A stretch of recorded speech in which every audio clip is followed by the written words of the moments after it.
Dear listener, this is a story not just about fire that burns in hearths, but about the flame that burns within. A tale of defiance, of pain that doesn't fade, of freedom that comes at a price. A story of one titan who refused to kneel, even before Zeus. This is the tale of Prometheus. The world had yet to take shape. Humans had just risen from all fours and were learning to walk upright. But thinking was still foreign to them. They scavenged among rocks and cold, gathered berries that brought death, feared the lightning and whispers in the dark woods.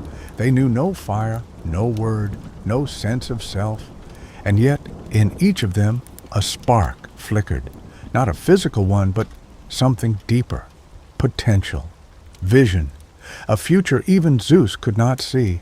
Prometheus saw it.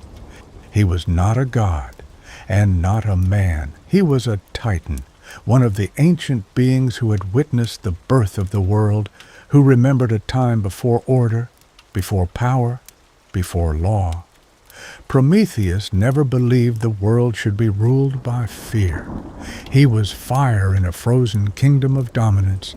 His brothers, Atlas, Menœtius, Epimetheus, chose their own paths. Some surrendered to Zeus, others were destroyed. Only Prometheus remained, torn between allegiance and rebellion. Not loyal, not treacherous, something more dangerous, free. He sat atop the mountain, watching humans, day by day, year by year. They lived in darkness, died in cold, couldn't count the passing days, had no future. Yet in their eyes, especially in the eyes of children, shimmered, naked, helpless curiosity. And that struck him more deeply than any lightning bolt hurled from Olympus.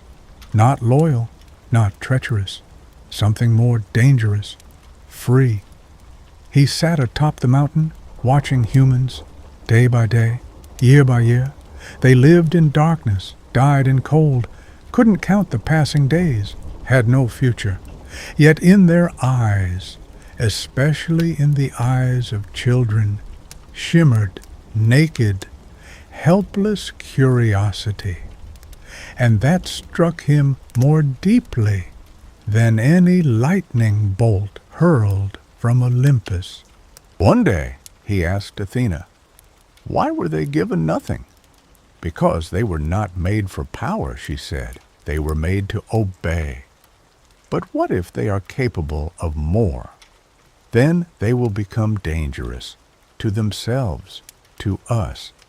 That was the moment Prometheus made his decision. Not a sudden choice, but a deep, inward one. He would not wage war. He would not throw bolts at Zeus's throne. He would simply do what was right. He entered Hephaestus's forge, not by night, not in secret.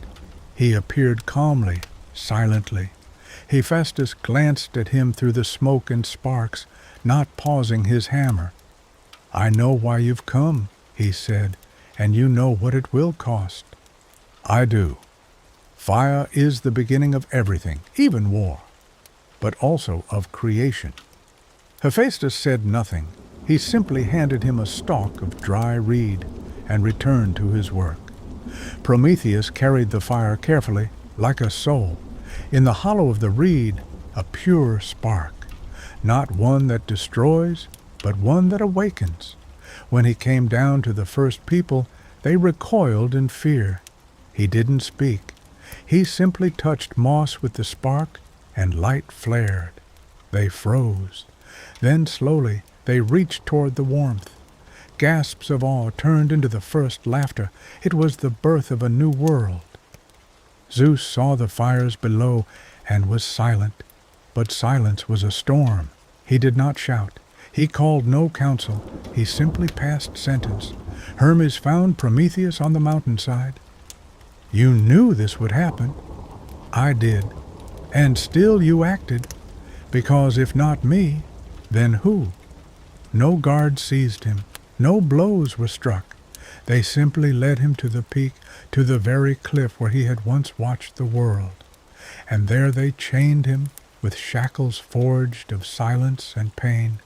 Each day the eagle came and tore at his body, not just physically, but spiritually. It devoured his liver, and with it his endurance, his calm, his strength. Each night it grew back, each morning it began again. But Prometheus did not scream. He wasn't afraid of agony. He heard other sounds, laughter of children around fires, women singing while drying grain, men forging bronze. These sounds rang within him as talons ripped flesh. They became his shield, not against pain, but against meaninglessness. Every drop of torment was the price of freedom. Decades passed.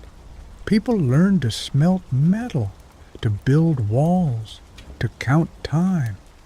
They forgot the name, but not the gift. Fire burned in their homes and in their hearts. It became a symbol of defiance, of striving, of creation. The story of Prometheus passed from mouth to mouth. First a legend, then a warning, then a source of inspiration. But not all forgot. Heracles came, walking his own path, completing his own labors, searching for truth. He found Prometheus bound, saw the chains, heard the tale, and without hesitation drew his bow and slew the eagle, then tore the chains apart. "Why did you do this?" asked Prometheus. "Because your suffering is not justice," said Heracles, "and your act was no crime." And in those words was victory, not in rebellion, not in strength, but in understanding, that even gods must learn to see deeper. Prometheus never returned to Olympus. He was no longer a titan, nor a prisoner, nor a hero. He became a watcher, a shadow in the story. And every time someone lit a fire, he heard it and smiled. Because fire is not just flame. It is choice. It is resistance. It is humanity. It is Prometheus